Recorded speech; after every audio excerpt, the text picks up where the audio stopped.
Great. So, can you just introduce yourself real quick with your name and pronouns and just a bit of background? Yeah. My name's Ceri. I come from Wales in the UK. I prefer no pronouns, but in English, possibly neutral pronouns.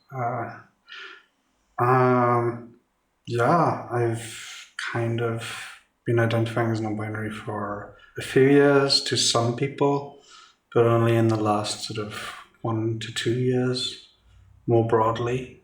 I think up to that point, I had a lot of internalized stuff going on, and so I never felt completely comfortable with it. And also, there's always that doubt, because it's, you're conditioned so much into the binary from like the beginning that it's like, oh, it can't be real. I just need to accept what I am and all this kind of stuff.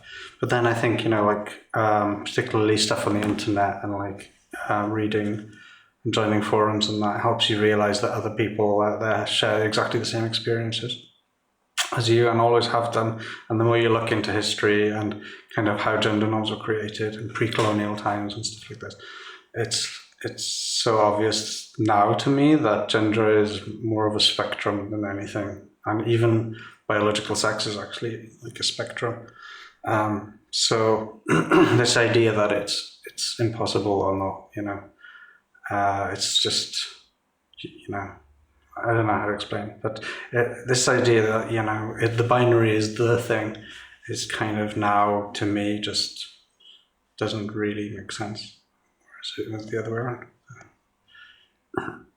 Thank you. Yes, can you talk about how you feel doing this interview and also the project? Yeah, it's pretty interesting. It's kind of, I'm a bit nervous about it because I guess, having only recently accepted all this stuff about myself, but also I grew up in quite a sort of humble culture, I guess, where you went from Bayensi was kind of looked down upon, a little bit. It was like, you don't make a big thing of yourself, you just do your thing. It's all this kind of stuff. So it's kind of like putting yourself in the middle of something. I still feel a bit strange about doing that, because it's like, oh, me, look at me kind of thing. But and I think that was part of my internalized sort of issues with queerness and stuff as well, because the images you get of that when you're young is this very much like out and proud kind of stuff, and sort of, very exuberant. And sort of, so for me growing up, that was like, being the center or being like extrovert and sort of thing about your identity was for other people kind of thing. And so yeah, it's strange. But it's good, and part of the reason I'm doing it is to challenge myself, like I said to you, and so I'm hoping it sort of helps me come out of my shell a little bit more, even though I'm already kind of doing that in the last couple of years as well. But yeah, it's exciting, basically. Great. What do you think what assumptions people make seeing you, or getting to know you? Me in general, I think for sure, most people would assume that I'm identify as a man or a male gender, and I understand that, and a lot of the time I don't present in any particular way. I identify as gender fluid and non-binary, and so some days I feel more feminine, some days I feel less, more I would say more masculine, because I never feel fully either, but I feel sort of floating in between. But I don't often present differently, especially not in public, because you read stuff every day about people being assaulted and violence against trans people and non-binary and gender non-conforming people in general. So for me, that's still a big sticking point, and even just having a bit of eyeliner on the U-Bahn, I get quite scared and stuff. But yeah, so I think most of the time, and obviously people address me in that way all the time. I was just in Spain and a lot of people are saying senor and all this kind of stuff. And obviously I'm not going to correct everyone I meet on the street. So I mean, I'm obviously perceived that way, and like, I'm trying to be less bothered by it because, like, I don't blame anyone, and also, like, you know, I'm guilty of it myself, and sometimes actually, like, it's quite gender affirming. So, like, especially if you meet binary trans people who are like presenting in a certain way, to be ambiguous about their pronouns can actually be quite offensive. So, like, I'm aware that, you know, we're all signaling to each other all the time in the way that we dress, in the way that we look, in the way, and that's so it's only natural for people to like pick up on that. So I don't blame anyone, and I don't. But it's kind of interesting because then you go back into your circles, and it's like, and then yeah. So like I work with a lot of non-binary people. Strangely, it just happened like that. But yeah, and the more you read online, the more you partake in like communities. You sort of, on the one hand, you're breaking down all these things, and on the other hand, you're living in this world where it's still very real, and there is that. Again, going back to the whole binary trans thing, like some people are really attached to their identity on the binary, whereas like there's other people who want to abolish gender completely and all this kind of stuff. I think they're actually two compatible viewpoints, but that's a long story. But yeah, so it's complicated, but yeah, I get it. Thank you. Yeah, when did you realize you were part of the non-binary community? Yeah, I mean, like I said, it was for about 7 years or so, I'd started sort of thinking, okay, you know, because when I was growing up, when I was like 6, I think, I thought I was like my biggest crush was my best friend in school, who was a guy, and I just like from that point on just assumed I was like bisexual basically. But I was primarily attracted to feminine people and women and stuff. And then more and more that way. So like I would still say that I'm like pansexual, I guess, you know, because like what parts somebody has and how they identify it isn't really the most important thing, but I'm primarily attracted to femininity. So like I think that happened for a while, and then but then that caused a lot of like, but am I bi? Am I this? You know, this kind of stuff. But then when I started to come to the realization about gender, it kind of started to make more sense, because that queer feeling I had was because I always thought, well, I'm a cis guy and I like primarily cis women, so how can I be queer or bi? Like, you know, I'm a phony. But then you start to realize that gender isn't cis. So then you are actually queer, because you are like, you know, where the lines are all starting to kind of blur and fall apart. So like, that's when, so I think it was about 7 years ago, I started thinking about this direction. And then progressively, I sort of started identifying to people that I trusted, particularly LGBT people that I knew, more as non-binary.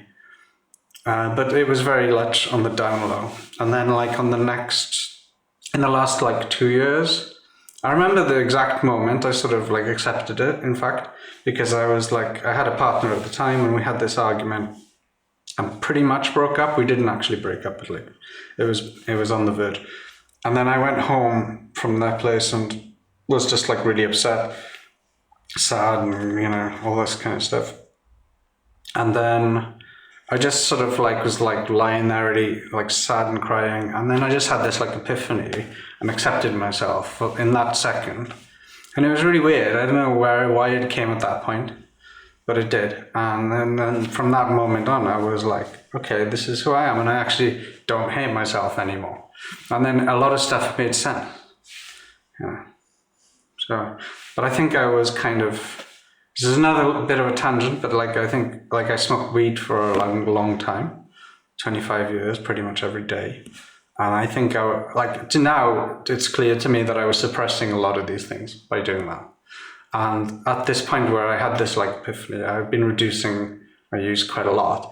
And then since then I've stopped completely, which has helped me in lots of different ways. Like I'm not anti-weed or anything, but it definitely, I was using it to block out stuff I needed to deal with. And then I became ready to deal with that. And so the last sort of, even just the last 9 months has been massive for me. And like, I feel so much better than I used to.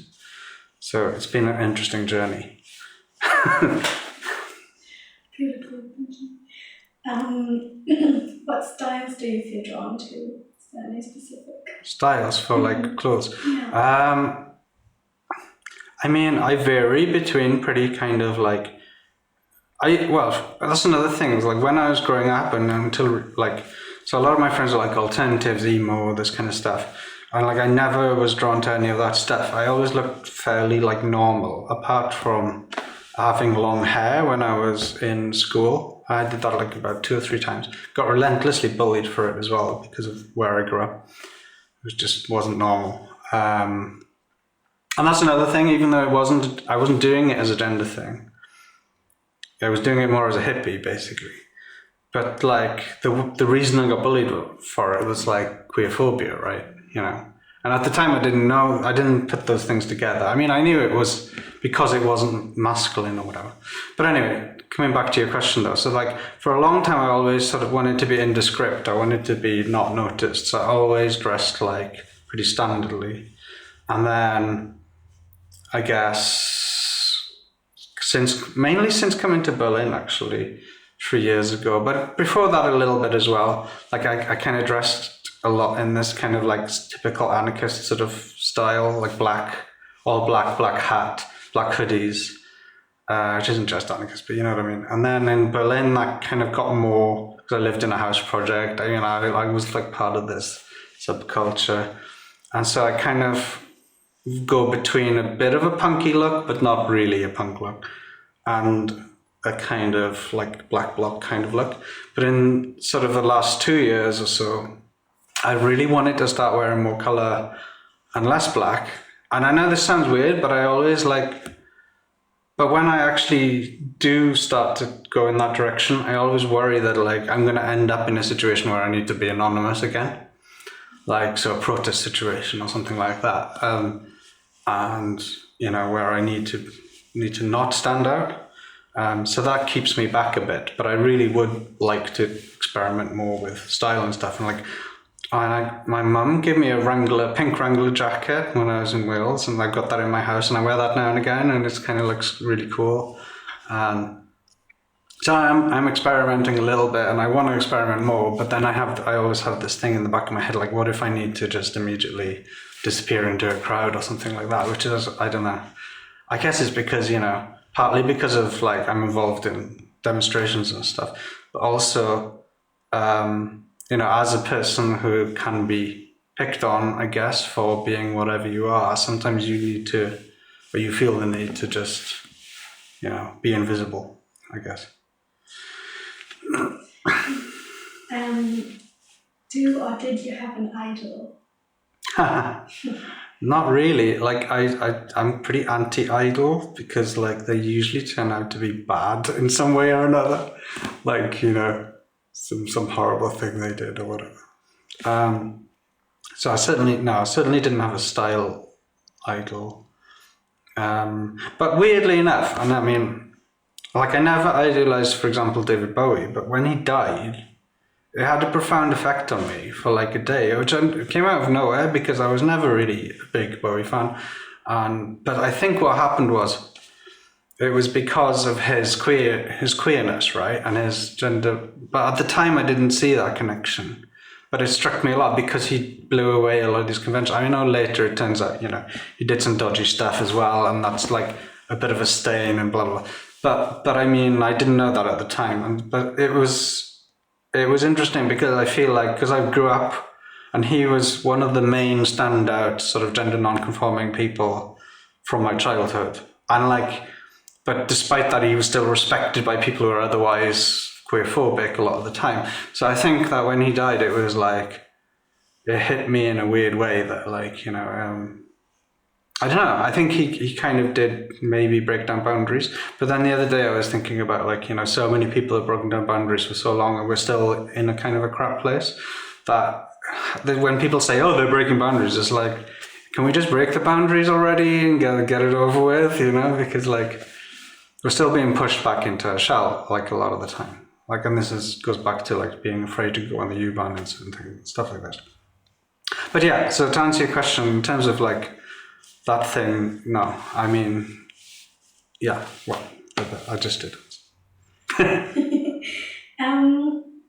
what defines you? How would you describe yourself and your personality? This is a really good question, because what I would say is like, I've been thinking a lot about this, and I think like alongside the whole like getting stoned for so long, it was like I put a lot of my identity into political activity, political action. So my like identity was like this anarchist, you know, like pretty much all I thought about, everything I externalized. I mean, it wasn't necessarily in a bad way, like I did good stuff, but it was like my identity was focused around my political activity and my politics.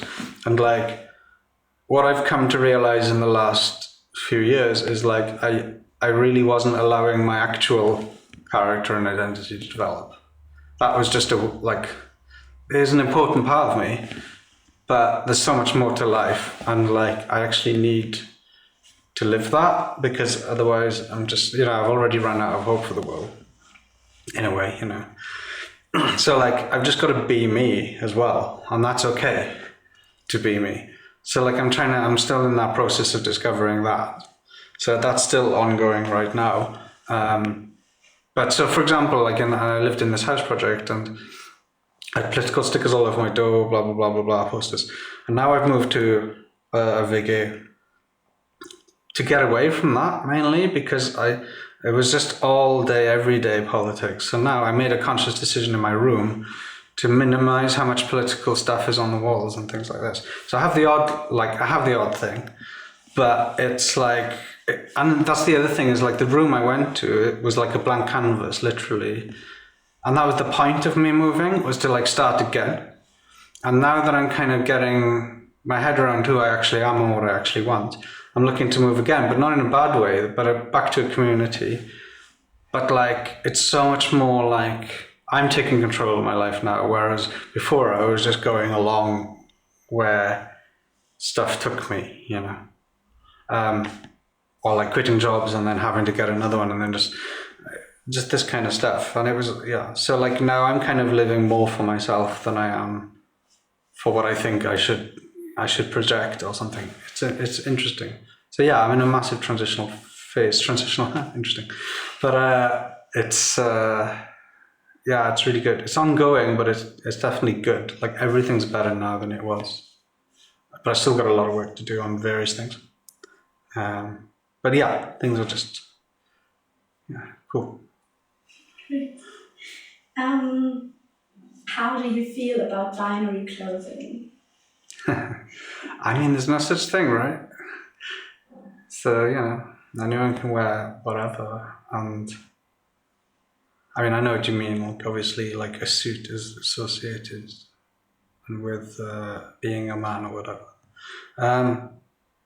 I'm okay with it. Like, I'm totally fine with it. I think if people want to wear something that's associated with that, then that's fine. Whatever the gender, whatever their sex or gender identity or body, whatever. I think it's, yeah. So like going back to it, there's no such thing if you don't want it to be such a thing, you know.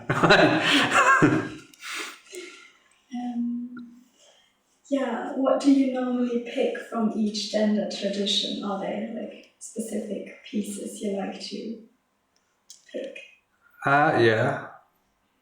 I mean, from the kind of what was considered the male gender tradition, I guess this is pretty normal that, you know, a lot of male clothes are actually, so like when women wear, you know, jogging pants and whatever, that's not considered them dressing as male or cross-dressing or whatever, right? Whereas if somebody perceived as a man wears a dress or whatever, then that's considered non-conforming or cross-dressing or whatever. So like, it's actually kind of, when I don't know if I have got a couple of typical male shirts, but I hardly ever wear them. It's just like for when I want to present a certain image for whatever reason. But I do have like, I like the kind of punky look when I go feminine. So like, I've got like a short black dress, which, you know, maybe I have with tights and boots and like this kind of stuff. I remember once, even though it was like a fancy dress thing, but obviously a lot of people let their things out This is a good excuse, isn't it? So like I worked the bar in a cute as fuck dress with cat ears and stuff and like whiskers, and that was like really euphoria kind of style, and then but as well as that, like just like sometimes subtle stuff, like I've got this top which I've got here actually with like little paper aeroplanes on it, which is just a bit feminine. It's not like, it doesn't scream, anything, but it's kind of obviously not what a guy wears. So it's kind of, so it varies. But yeah, but I think like if I wanted to go all out, then my look would be like, short black dress with black tights and like, so a bit of a like kind of cool, punky, sort of sexy look, I guess. Nice. What does non-binary in terms of gender identity mean to you? For me, personally, it's like expectations, a lot of it. So like the reason I feel, it's like, okay, so I just saw some writing on a toilet wall once and it said gender is a cage, right?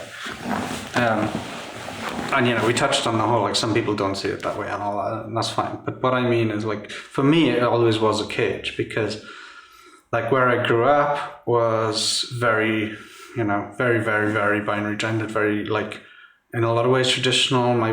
Parts of my culture, like Bible Welsh culture, was quite traditional. The school I went to like had separate strict uniform policies. And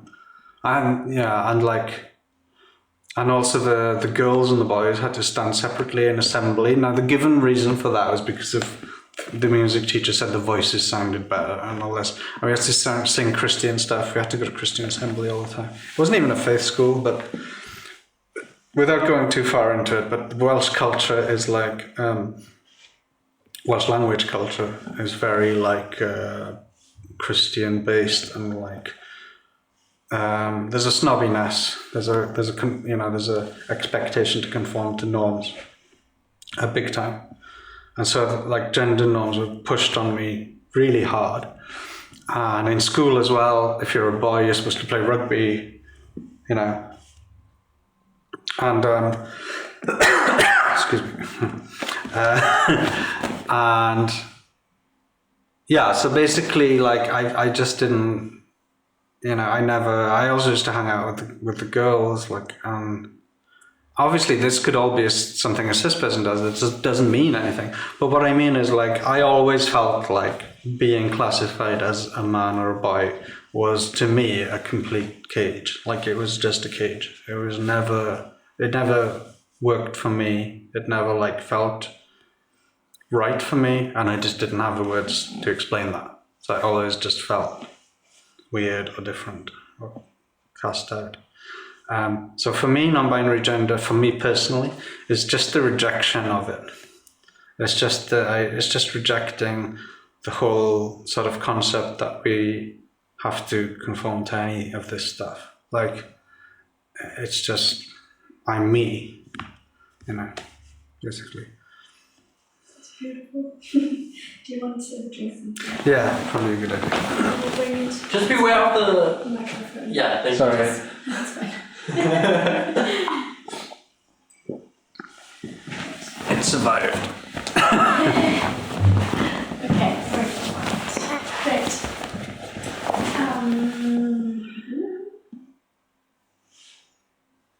I think you also touched on the next question. What's most important to you about non-binary binarity? Yeah, I mean, in a way, it's not important to me. Like in the sense that it's like pronouns, for example. Like I don't like any pronouns at all. For me, I understand why other people do, but like I guess. Yeah, it's like I was saying, it's like, for me, it's like I'd rather people just weren't perceived in any kind of way like that. Like, and what would be cool for me would be like, if everyone had the same pronouns and then they get to decide later, But obviously that's not, like, Sorry.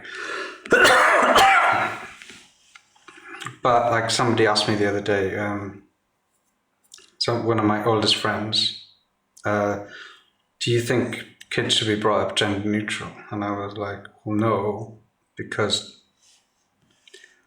that can also be problematic, because if they are cis or trans, binary trans, then you're forcing something on them that isn't them.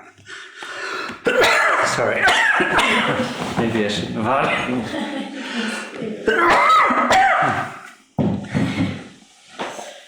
Don't worry. There? Yeah.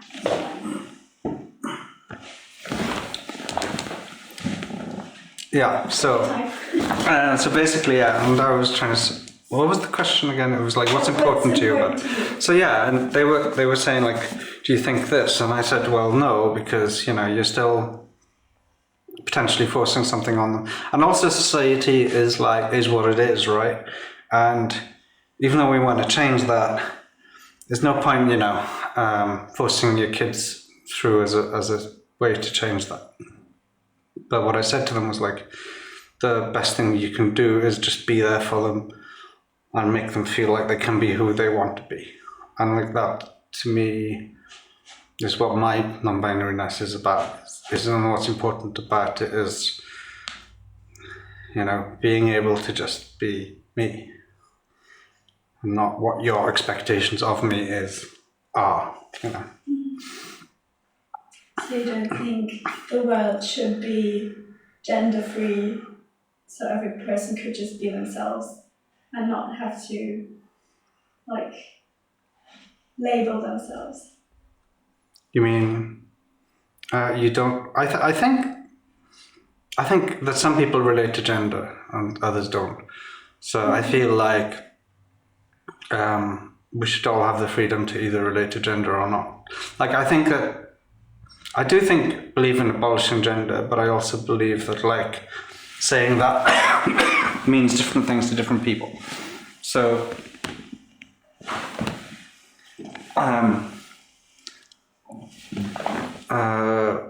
sorry, what am I trying to say? So basically, like, I think abolishing gender as an obligation or as a thing that is given to you is good, whereas if people want to identify with gender, then that's cool. But on the other hand, it's like, you know, you've got the kind of misogyny and patriarchy, which is based on kind of the division of gender. Yeah, I don't know. So would you think gender is a construct or not? Because if you say some people like relate to gender, then maybe it could just be a social thing that they were brought up like this and they just think this is natural. Yeah. Yeah, well, I think, see, I'm still on the fence with this question, I guess, is what I'm trying to say, because, I mean, I think basically it's a social construct. And, you know, it's no matter how much you try and, like, make people feel comfortable being whatever they are within that, it's still going to be used, right? To oppress people or whatever, or like to create difference. So I basically believe that. But I'm also one of these people who thinks, like, I'm listening to other people's opinions on this, and other people and other trans people and other cis people have said that, you know, no, they have this innate connection to gender. So I'm not going to sit here and be like, well, all these people are wrong, right? I mean, if they are, maybe they're not. I don't know. But I feel like this is the kind of sticking point within trans and non-binary scenes. But I don't see it as necessarily a point of negative conflict. I think it's just part of the progression of the whole debate. So my position is gender is a social construct, abolish it altogether. But that doesn't mean I'm right, you know. I'm still listening and talking, and I think that's the approach we should take. Like, so I guess that's my answer.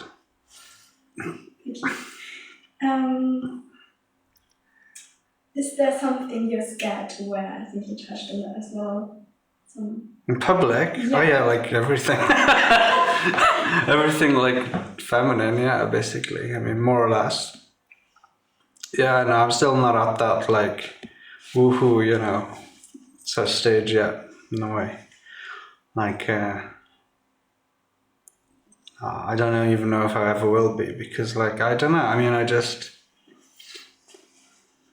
it's like I feel like I still have enough. Like some people have, some people have to present a certain way to feel okay, right? Because that's who they are, and that's understandable. So they will they will not put themselves in danger, but they will. It's more important for them to feel okay with themselves, so they'll go out dressed in a way that means they might be clocked and then have problems, than to not. Whereas for me, I think I don't feel the burning desire to present a certain way most of the time. Like, and also, I'm like comfortable in these kind of clothes, which people don't really pick me out on that much. So for me, it's like, yeah, I am still too scared to like go out in a dress and stuff like that, except in maybe very narrow circumstances, like maybe if I was going to a queer place near where I lived, or like, so in one house I lived in, there was a queer bar like downstairs next door, and I thought a few times about going there in a very fun way, because it's like literally outside, so it would have been safe. But like the idea of like traveling halfway across the city on public transport, I wouldn't be able to do that right now.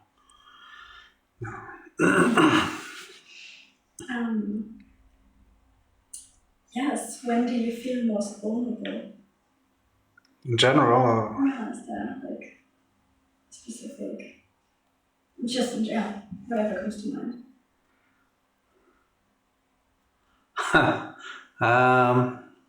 most vulnerable. I don't know, but I think sometimes just on my own, like with my own thoughts and stuff, because like I feel like I don't know. It's like when you're growing up, or like when I was growing up, I was like convinced I was right about so many things, or just about everything. And then I got to a point where like I realized that like a lot of this stuff I was so like righteous about or convinced about is like, not that I was wrong, but then there was other stuff about me. Like I'd internalized a lot of other ideas and behaviors that I didn't realize, which were crappy, So like, and then when you start to sort of realize that, you call into question your whole self, right? Because like it's like this binary of good and bad. Like, are people good? Are you a good person? Are you a bad person? Now, if somebody does certain things, we say they're a bad person. If somebody does certain things, we say they're a good person. But what if somebody does both things, and then you start to unpick yourself? And like that's what I've been doing for like about 4 years now, because I kind of slowly came to realization, and then suddenly about just certain internalized crap and like behaviors and things that like I really needed to deal with. So since then I've kind of withdrawn a little bit as well, and like I've had to basically challenge my entire personality, which is ultimately a good thing in the long run, but it also is like quite earth shattering, especially when you grow up so righteous and stuff. And like, and like the way that I was brought up as well was like, I was brought up vegetarian, then vegan, and like an anti-racist family and all this kind of stuff. But then you kind of realize that like, despite all that, you still internalize a lot of, for example, racism from society and stuff like this, and like, and then all the other stuff, the sexism, all this stuff, and you have to then like unpick all that. So like, I've been in this kind of like crisis mode for the last few years. And it's one of the reasons I moved to Berlin, was just to kind of get away from the influences I had before, to sort of start again and to like go from ground zero, a bit like this new room I moved into. So like a lot of what I've been doing over the last few years is literally just clearing the decks and starting again. And like, so yeah, that's when I feel, I guess, the most vulnerable, is when I'm at home and I kind of sit there thinking like, am I a good person or am I not? And like examining my behaviors and like thinking about whether they're good or not, you know, this kind of stuff. In what clothes do you feel most comfortable? Clothes. Yeah. I mean, a variety, I guess. Like, it's weird as well because sometimes, because I used to kind of, I was thinking about this a lot on holiday actually, because like I never used to put loads of thought into what I dressed, and then I quite like dressing down as well. So like, and then I've got like a couple of different aesthetics that I go for, and one of them is kind of like like squatty, I guess. So kind of like hoodies with holes in, and you know, kind of like old trainers and stuff. But like, which I feel really comfortable in. But then there's other times when I want to like look sort of not smart, but like have nice stuff. So like I'm thinking like I need to buy some boots, and so I'm going to buy these boots, and I've got like a jumper I really like now, which isn't my normal style, and like just little things like that. So like I basically, I don't know, most comfortable, I don't know, but basically I vary it between kind of a bit scruffy and a bit smart, but not smart as in, even when it's smart, it's kind of punky smart, do you know what I mean? Like it's not like smart. I would never like want to wear like a suit, for example, to go to a restaurant or something. I would find that weird, or in most contexts, to be honest. Like when I had to do it for job interviews, but before yeah, or weddings or whatever, I found it really like, it just didn't work for me. I don't mind looking kind of smart, but like there needs to still be like an alternative edge to it somehow. Like I don't really want to not like normalize myself, because that's what the point of these things are a lot of the time. I mean, yeah, you can have a stylish suit, obviously, but especially for job interviews, you're trying to kind of wash out your personality, and in a way, I find that makes me less that makes me uncomfortable. Whereas, like what I was saying earlier, I never used to be that flamboyant or anything, but like in the stuff I wore, there was always something that gave away something about me, like even if it was really subtle. And I guess, yeah, so I guess when I feel comfortable is when I sort of look fairly like standard, but with something that sort of sends that sort of like, oh, you know, this is me kind of signal out at the same time. So even when it's like a little badge on the hat, for example. Yes. What makes you feel confident or empowered? In general, or just? Yeah, maybe in general, and even like if you have a specific item you put on and you feel like empowered. I guess in different ways, there's different ones. Like the pink jacket's really cool. Like for when I want to stand out a bit. And I guess I only wear it when I'm feeling pretty confident and empowered, because, you know, one leads to the other. So that. I don't know, it's weird, isn't it? I think these things come in waves. Like sometimes, like I look in the mirror and just think I just look like shit, you know, like for days. And then for like the next few days, I feel like, woo, you know, hey, I look really good and cool and like everything. It's really interesting. I think, yeah, I know this kind of sounds weird, but like when I've been eating well for a few days and like not drinking or anything, that's when I feel really good. Like, you know, I feel like energetic. I want to go cycling as well. And that's when I start to feel, I guess it's the endorphins coming in and stuff like that. And then, yeah, I start to feel better about myself in general. And that's when I'm a bit more like, I'm ready to give energy to stuff. I'm clear-headed. It's really good. When do you feel most attractive or beautiful? I mean, it's rare, but it does happen.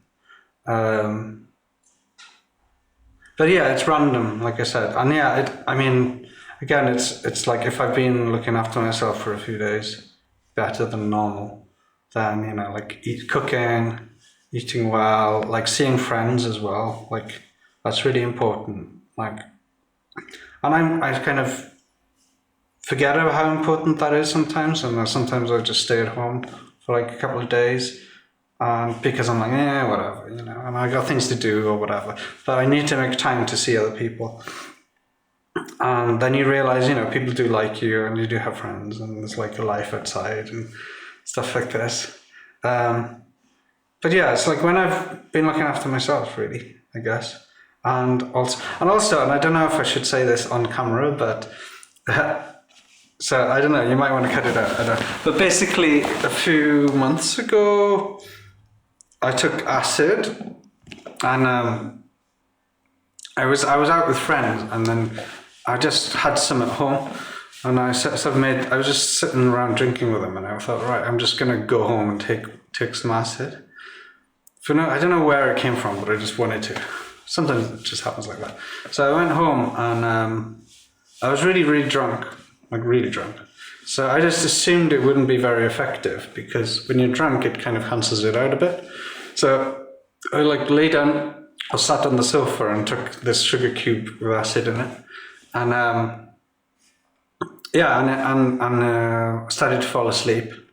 But then obviously the acid kicked in, and I was just like wide awake and tripping really, really, really hard, like really, really tripping for the whole night, and ended up just like walking around Friedrichshain at one point and just being like, but you know, it was all the typical stuff, the floor going like this and everything. And I had like quite a long night, and obviously you don't sleep either, right? So I got back and but I had a Tinder date the next day, and so I got back into bed at like 5 a.m.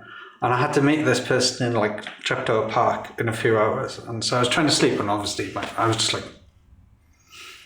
And it was back when there was free testing and stuff, so like I was like, okay, I'm gonna get a free test before meeting this person in Treptow Park. So I went to the Ring Centre, the Ring Centre, Frankfurt Rally, and I was still tripping balls. So I was just like standing there going, like, I'm gonna have to cancel this date, right? But but during this whole period, or before that, sorry, I was just like standing in front of the mirror for a long time, going like, yeah, I'm fucking. So sexy, like, you know, it was really weird. I was just like, I think it's just perception shift, you know, acid just like, it's interesting. When you do it right, it's like quite therapeutic. So I was just felt really like the shit, you know. And then, so I went to the mall and like, I was tripping so hard and I was just like, I can't do this date, you know. So, but I went and got the test, and then I was like, alcohol might solve this problem. So I just started drinking, like, and then I drank throughout the day. And I was fine, but better than fine. I was just like on fire, you know, and we were like chatting, and she was really cool. So I told her what had happened. And she just thought it was great. She thought it was hilarious. And then we ended up making out and everything. So it was it was just a brilliant day because like, I just felt like so top of the world, and then, you know, met this beautiful person, and then blah, blah. It was really nice, you know. Yeah, so that was cool. But like, generally speaking, I don't take acid to feel sexy, like, because you can't do that very often. But yeah, normally what makes me feel is, yeah, like when I've been looking after myself for a few days, when I've been like making the effort, I know it sounds simple, but like cycling. Like the other day, like I take the train to work every day because the cycle route is horrible. But if I cycle like for a few days, I feel so much better. I feel so much better about energy levels, and in general, then that pushes everything else. And seeing people. So seeing people and exercise, the biggest things. Acid's good too. Thank you.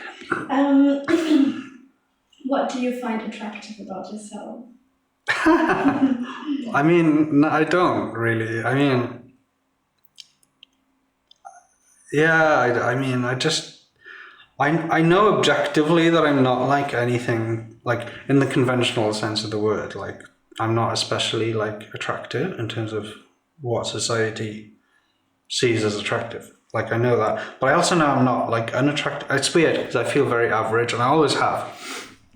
But then also it's like as you get older as well. Like I'm 40 now, and like obviously that puts you even further away from what's conventionally considered attractive. But on the other hand, it brings out characteristics in you that are attractive in other ways, like this kind of like agedness, which in some ways is really cool looking, and and yeah, it's like it's the signs of a life, and that's kind of cool sometimes, like because I look very like human, if that makes sense. Like it's like the other day as well. This is like another weird little side story, but basically I was on Instagram and. On my Instagram, it's not my account isn't about me. It doesn't have any pictures of me. It's just about graffiti on walls and various random stuff. And then somebody added me, and I post a lot of political stuff, a lot of like stuff about trans rights and like anti-capitalist, whatever you want to call it. And somebody added me who's extremely like conventionally attractive, but I didn't think anything of it. I added them back. They're also like vegan and cool and stuff like this. So like, I just figured, And then they suddenly they slid into my DMs one day and said something like, are you as sexy as your content? And I was like, nah, I'm like completely like average, like in every sense of the word. I sent them a picture and then they were like, oh, I disagree, and started flirting with me, which I found really weird. But like, yeah, that was weird. But yeah, I think it's like weird because half the time I feel really unattractive, and then other times I just feel like I'm me, like I'm just me, and like when I start accepting myself, I feel attractive because you do. And then it's also weird because it feeds itself, right? Because like when you start getting down on yourself, you get less positive attention because you feel rubbish, so you're projecting this like negative vibe or whatever you want to call it. But then when you start feeling better about yourself, you suddenly have attention from like everywhere, which is really weird and interesting. Yeah, it's a strange one. But I guess sometimes I like find the way I do my style a bit like attractive. But again, it just comes and goes. And yeah, like I said, I'm kind of embracing getting older now because I still hate the fact that I'm not young anymore. But I mean, I've got to accept it, right? It's not going to change. And also the other thing was like, I'm going on such a tangent now, but like basically, like I always thought, because I've got a friend who's 4 years older than me and his party's a lot more than me. So I always thought, if I just keep doing it, it'll like. But then I went to a club the other day all night and actually didn't like enjoy it that much. But the fact that I did it made me feel okay because it was like, okay, well, I don't need to do this anymore. I still will now and again, but like. I didn't feel like, oh, I have to do this to tick these boxes to keep young and stuff. Now I'm just starting to accept where I am. And it's nice, I can still do cool stuff, but I don't have to feel like I have to go out every couple of weeks or whatever.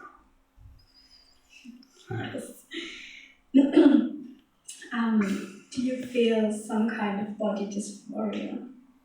Not at the moment. I have though. Yeah, I mean, I went through periods of thinking like I was a trans woman, and maybe that'll come back, maybe not. I don't know. But basically, at the moment, no. I mean, I have, and I get bouts of it. Like it happens now and again. But I think again, like, and this is my opinion, and this goes back to the whole like. Social construct versus blah, blah, blah, blah, blah. Like, I think for me, it's more that I like, sometimes I want the social positioning of womanhood rather than like the body of a cis woman. Like, so it's, yeah, I kind of think that sometimes. But basically, no, most 90% of the time, no. Thank you. Is there something you'd like to say through the design, like the outfit you created? No, not really. I mean, I'm obviously happy to work with you on it, and that's part of the project. But I'm also kind of very open to just being like, for you to basically take the lead here and to sort of show stuff. And obviously, if it really doesn't work for me, then I'm going to say something. But generally speaking, like, part of doing this is to push myself. Like, I don't know how to do that. So like, in this context, so like, you as the designer, I feel like could help with that by being like, okay, well, I think this, you know.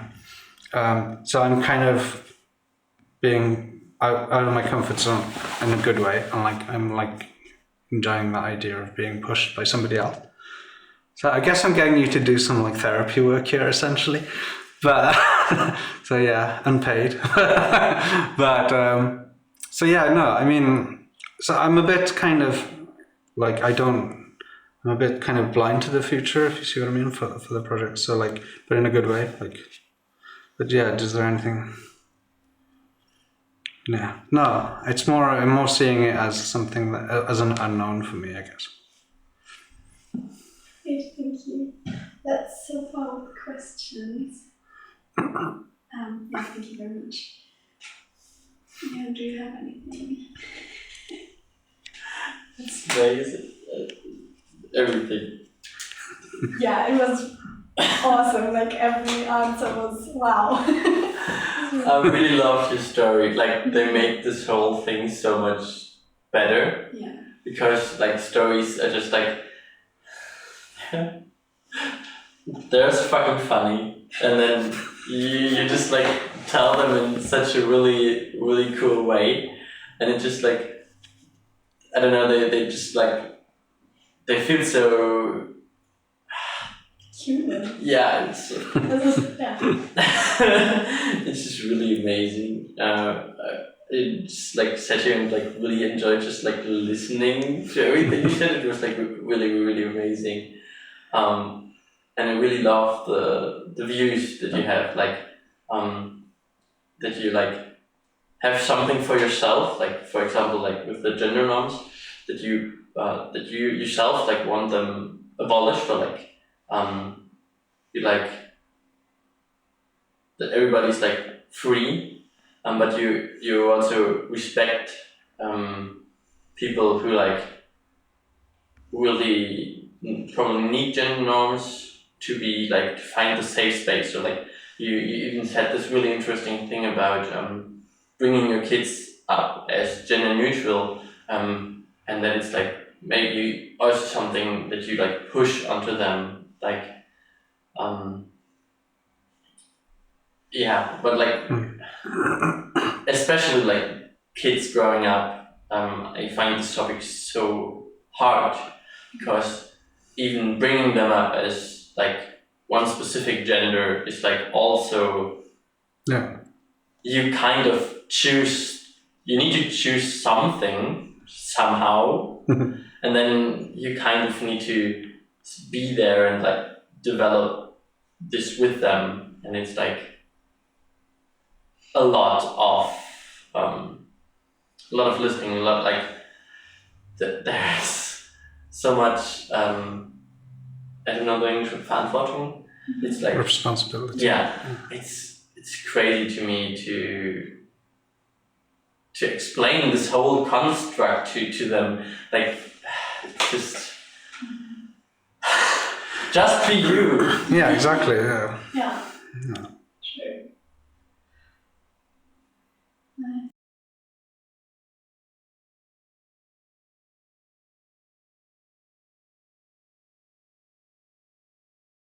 I think that's it so far.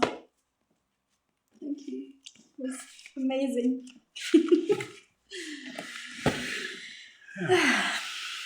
Right.